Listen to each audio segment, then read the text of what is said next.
A shattered life. I don't know when you're going to read this, but I can tell you when it started. I was out for a walk alone in the woods when the entity came for me. It was beyond a blur. It was, for lack of a better term, absence of meaning. Where it hid, there were no trees. Where it crept closer, there was no grass. Through the arc it leaped at me. There was no breeze of motion. There was no air at all. As it struck, I felt the distinct sensation of claws puncturing me somewhere unseen, somewhere I'd never felt before. My hands and arms and legs and torso seemed fine, and I wasn't bleeding, but I knew I'd been injured somehow. As I fearfully ran back home, I could tell that I was less. I was vaguely tired, and it was hard to focus at times. The solution at that early stage was easy. A big cup of coffee helped me feel normal again. For a while, that subtle drain on my spirit became lost in the ebb and flow of caffeine in my system. You could say my life began that week, actually, because that was when I met March. She and I got along great.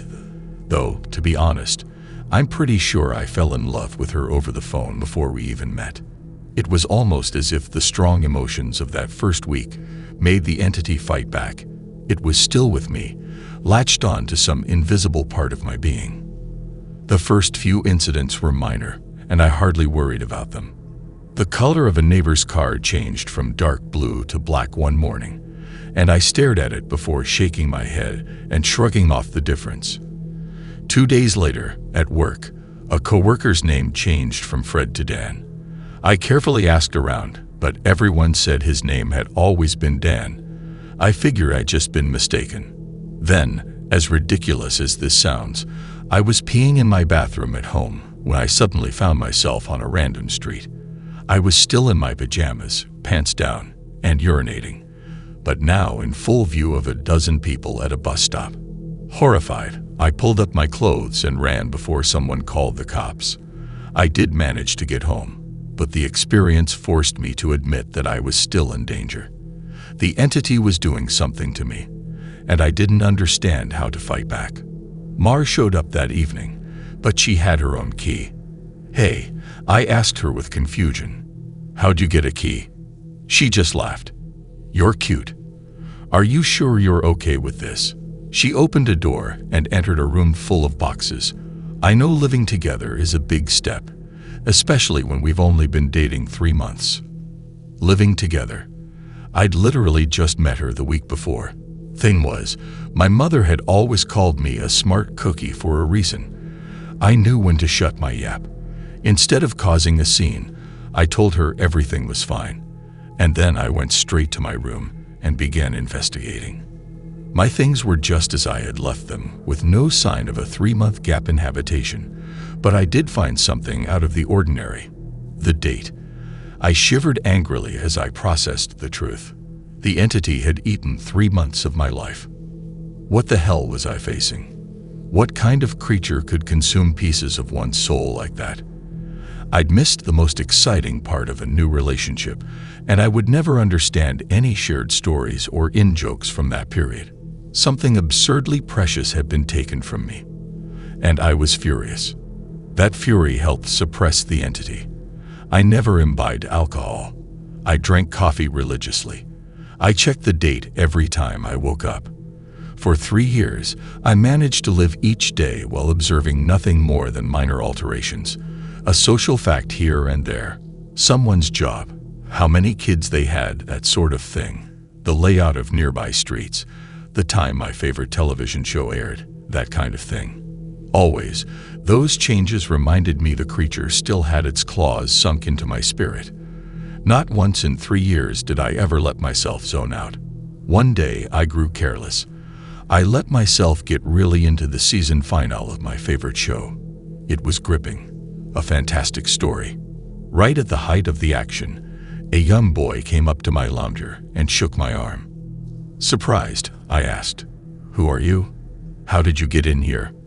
He laughed and smiled brightly. "Silly daddy." My heart sank in my chest. I knew immediately what had happened. After a few masked questions, I discovered that he was 2 years old, and that he was my son. The agony and heartache filling my chest was nearly unbearable. Not only had I missed the birth of my son, I would never see or know the first years of his life. Mar and I had obviously gotten married and started a family in the time I'd lost, and I had no idea what joys or pains those years contained. It was snowing outside. Holding my sudden son in my lap, I sat and watched the flakes fall outside. What kind of life was this going to be if slips in concentration could cost me years? I had to get help. The church had no idea what to do. The priests didn't believe me and told me I had a health issue rather than some sort of possession. The doctors didn't have any clue. Nothing showed up on all their scans and tests, but they happily took my money in return for nothing. By the time I ran out of options, I decided to tell March. There was no way to know what this all looked like from her side. What was I like when I wasn't there? Did I still take our son to school? Did I still do my job? Clearly, I did, because she seemed to be none the wiser, but I still had a horrible feeling that something must have been missing in her life when I wasn't actually home inside my own head. But the night I set up a nice dinner in preparation, she arrived not by unlocking the front door, but by knocking on it. I answered and found that she was in a nice dress. She was happily surprised by the settings on the table. A fancy dinner for a second date. I knew you were sweet on me. Thank the Lord I knew when to keep my mouth shut. If I'd gone on about being married and having a son, she might have run for the hills. Instead, I took her coat and sat down for our second date. Through carefully crafted questions, I managed to deduce the truth. This really was our second date. She saw relief and happiness in me, but interpreted that as dating jitters. I was just excited to realize that the entity wasn't necessarily eating whole portions of my life. The symptoms, as I was beginning to understand them, were more like the consequences of a shattered soul. The creature had wounded me, broken me into pieces. Perhaps I was to live my life out of order, but at least I would actually get to live it. And so it went for a few years, from my perspective. While minor changes in politics or geography would happen daily, major shifts in my mental location only happened every couple months. When I found myself in a new place and time in my life, I just shut up and listened, making sure to get the lay of the land before doing anything to avoid making mistakes. On the farthest flung leap yet, I met my 6-year-old grandson, and I asked him what he wanted to be when he grew up. He said, "Writer." I told him that was a fine idea. Then, I was back in month 2 of my relationship with Mar, and I had the best night with her on the riverfront. When I say the best, I mean the best. Knowing how special she would become to me, I asked her to move in. I got to live through what I'd missed the first go-around, and I came to understand that I was never mentally absent. I would always be there, eventually. When we were moving her boxes in, she stopped for a moment and said she marveled at my great love, as if I'd known her for a lifetime, and never once doubted she was the one. That was the first time I'd truly laughed freely and wholeheartedly since the entity had wounded me. She was right about my love for her, but for exactly the reason she'd considered a silly romantic analogy. I had known her my whole life, and I'd come to terms with my situation and found peace with it. It wasn't so bad to have sneak peeks at all the best parts ahead. But of course I wouldn't be writing this if it hadn't gotten worse. The entity was still with me. It had not wounded me and departed like I'd wanted to believe. The closest I can describe my growing understanding was that the creature was burrowing deeper into my psyche, fracturing it into smaller pieces. Instead of months between major shifts, I began having only weeks. Once I noticed that trend, I feared my ultimate fate would be to jump between times in my life heartbeat by heartbeat, forever confused, forever lost. Only an instant in each time meant I would never be able to speak with anyone else, never be able to hold a conversation, never express or receive love. As the true depth of that fear came upon me, I sat in an older version of me and watched the snow falling outside. That was the one constant in my life. The weather didn't care who I was or what pains I had to face. Nature was always there. The falling snow was always like a little hook that kept me in a place. The pure emotional peace it brought was like a panacea on my mental wounds, and I'd never yet shifted while watching the pattern of falling white and thinking of the times I'd gone sledding or built a snow fort as a child. A teenager touched my arm. "Grandpa." He'd startled me out of my thoughts, so I was less careful than usual. "Who are you?" He half grinned, as if not sure whether I was joking. Handing me a stack of papers, he said, "It's my first attempt at a novel. Would you read it and tell me what you think?" Of course. Pursuing that dream of being a writer. "I see." He burned bright red. "Trying to, anyway." "All right, run off. I'll read this right now." The words were blurry, and annoyed, I looked for glasses I probably had for reading. Being old was terrible, and I wanted to leap back into a younger year, but not before I read his book. I found my glasses in a sweater pocket and began leafing through. Mar puttered in and out of the living room, still beautiful, but I had to focus. I didn't know how much time I would have there. It seemed that we had relatives over. Was it Christmas? A pair of adults and a couple kids I didn't recognize tromped through the hallway, and I saw my son, now adult, walk by with his wife on the way out the door. As a group, the extended family began sledding outside. Finally, I finished reading the story, and I called out for my grandson. He rushed down the stairs and into the living room. "How was it?" "Well, it's terrible," I told him truthfully. "But it's terrible for all the right reasons. You're still a young man, so your characters behave like young people, but the structure of the story itself is very solid." I paused. I didn't expect it to turn out to be a horror story. He nodded. "It's a reflection of the times. Expectations for the future are dismal, not hopeful like they used to be." "You're far too young to be aware like that," I told him. An idea occurred to me. "If you're into horror, do you know anything about strange creatures?" "Sure. I read everything I can. I love it." Warily, I scanned the entrances to the living room. Everyone was busy outside. For the first time, I opened up to someone in my life about what I was experiencing. In hushed tones, I told him about my fragmented consciousness. For a teenager, he took it well. "You're serious?" "Yes." He donned the determined look of a grown man accepting a quest. "I'll look into it, see what I can find out.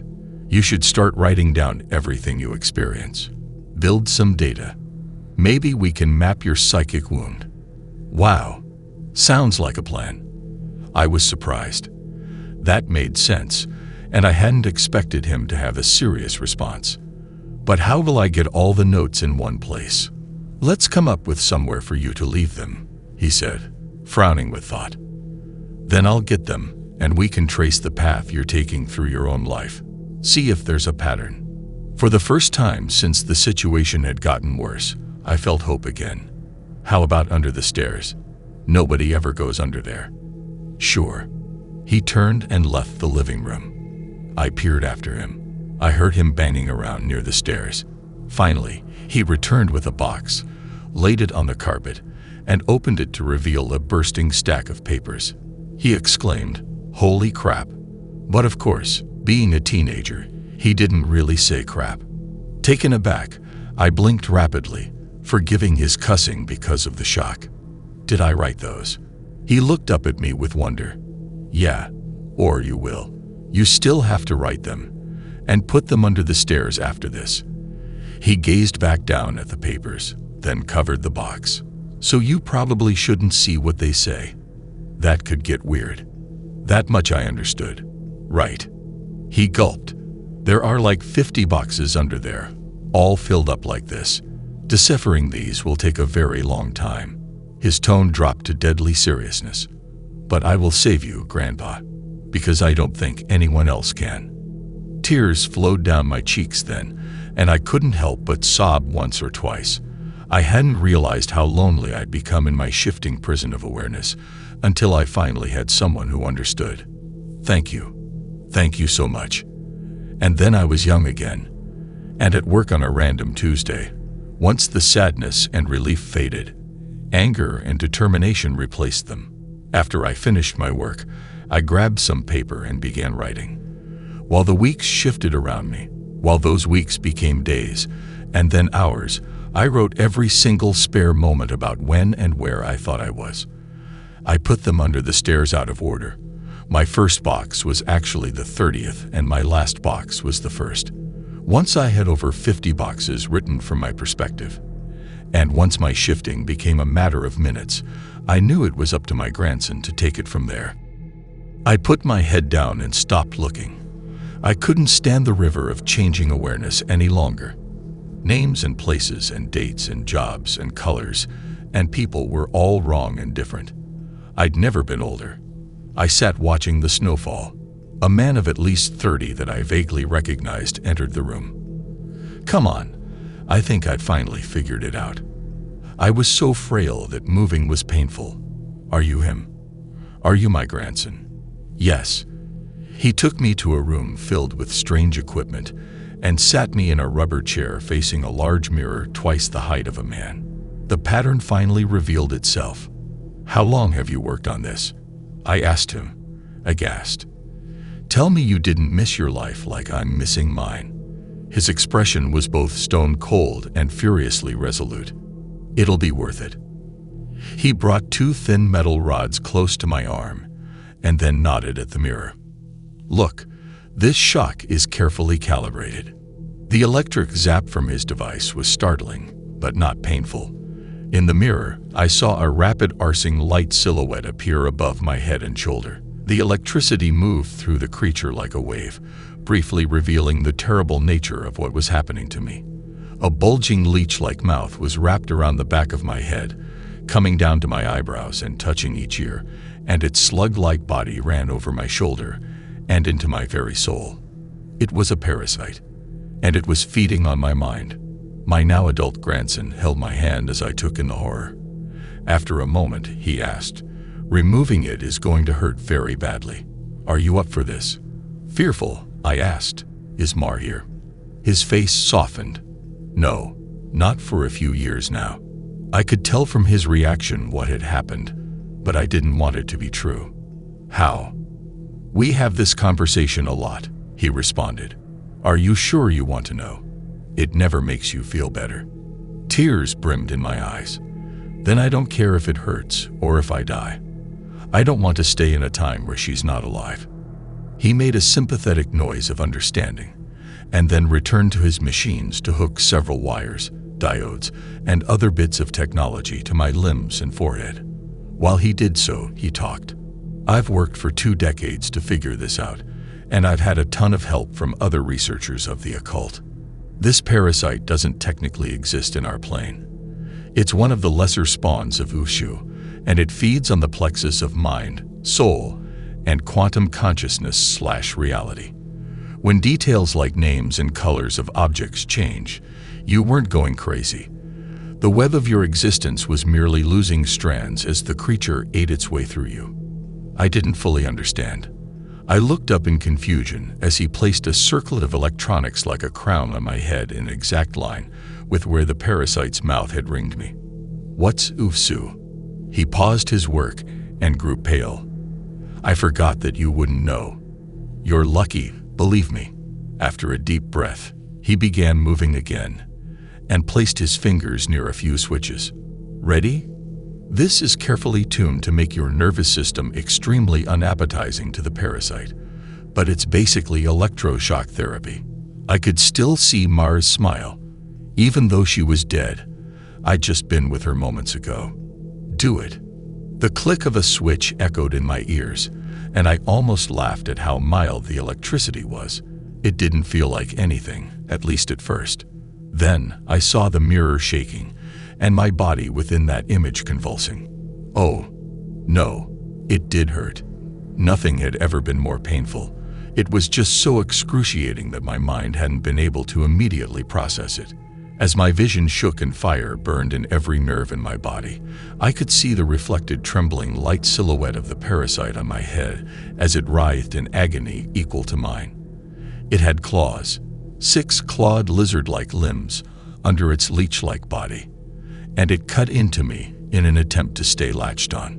The electricity made my memories flare. Mars' smile was foremost, lit brightly in front of a warm fire as the snow fell past the window behind her. The edges of that memory began lighting up, and I realized that my life was one continuous stretch of experience. It was only the awareness of it that had been fragmented by that feasting evil on my back. I'd never managed to be there for the birth of my son. I'd jumped around it a dozen times, but never actually lived it. For the first time, I got to hold Mars' hand and be there for her. No. That moment had shifted seamlessly into holding her hand as she lay in a hospital bed for a very different reason. Not this. God, why? It was so merciless to make me remember this. I broke down in tears as nurses rushed into the room. I didn't want to know. I didn't want to experience it. I'd seen all the good parts, but I hadn't wanted the worst part. The inevitable end that all would one day face. It wasn't worth it. It was tainted. All that joy was given back 10,000-fold as pain. The fire in my body and in my brain surged to sheer white torture, and I screamed. My scream faded into a surprised shout as the machines and electricity in chair faded away. Snow was no longer falling around my life. I was out in the woods on a bright summer day. Oh God. I turned to see the creature approaching me. It was the same absence of meaning, the same blank on reality. It crept forward, just like before, but this time it hissed and turned away. I stood, astounded at being young again and freed from the parasite. My grandson had actually done it. He'd made me an unappetizing meal, so the predator of mind and soul had moved on in search of a different snack. I returned home in a daze, and while I was sitting there processing all that had happened, the phone rang. I looked at it in awe and sadness. I knew who it was. It was Marjorie, calling for the first time for some trivial reason she'd admit 30 years later was made up just to talk to me. But all I could see was her lying in that hospital bed dying. It was going to end in unspeakable pain and loneliness. I would become an old man, left to sit by myself in an empty house, his soulmate gone long before him. At the end of it all, the only thing I would have left, sitting and watching the falling snow. But now, thanks to my grandson, I would also have my memories. It would be a wild ride, no matter how it ended. On a sudden impulse, I picked up the phone. With a smile, I asked, "Hey, who's this?" Even though I already knew. Author's note. Together, my grandfather and I did set out to write the tale of his life. Unfortunately, his Alzheimer's disease progressed rapidly, and we were never able to finish. He's still alive, but I imagine that, mentally, he is in a better place than the nursing home. I like to think he's back in his younger days, living life and being happy, because the reality is much colder. It's snowing today. He loves the snow. When I visited him, he didn't recognize me, but he did smile as he sat looking out the window.